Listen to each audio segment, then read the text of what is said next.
პრემიერი განათლების საერთაშორისო ცენტრის ყოველწლიურ კონფერენციას დაესწრო ახალგაზრდებს, რომლებიც ცენტრის დახმარებით მსოფლიოს სხვადასხვა ქვეყნის პრესტიჟულ უმაღლეს სასწავლებლებში ისწავლიან. მთავრობის მეთაურმა სიტყვით მიმართა ერაკლი ღარიბაშვილი განათლების საერთაშორისო ცენტრის შექმნას ყველაზე წარმატებულ საქმედ მიიჩნევს და ამბობს, რომ სახელმწიფო შეეცდება მომავალში პროგრამის დაფინანსება კიდევ უფრო გაზარდოს.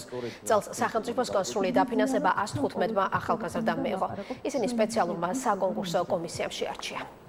აუცილებელია და ეს არის ეს არის სწორედ მომავალი თაობა, რომელმაც უნდა მართოს ეს ქვეყანა და რომელიც რეალურად უკეთეს საქართველოს შექმნის და უკეთეს მომავალს შეუქმნის ჩვენს მომავალ თაობას ასევე. ასე რომ მიმაჩნია რომ ეს ინვესტირებული თანხა, სახელმწიფოს მიერ ჩადებული თანხა მათში, მათ განათლებაში არის დაუბრუნდება სახელმწიფოსვე ასმაგად. ჩემი იდეა იყო რომ სწორედ სახელმწიფო მაიღო ვალდებულება ერთის მხრივ, რომ მათი დაბრუნების შემდეგ ისინი შესაფერის სამსახურს მიიღებენ სახელმწიფოსგან. და ჩემი მიზანი არის, რომ მათ მიერ მიღებული განათლება ცოდნა და უნარჩვევები მოახმაროთ ჩვენს ქვეყანას.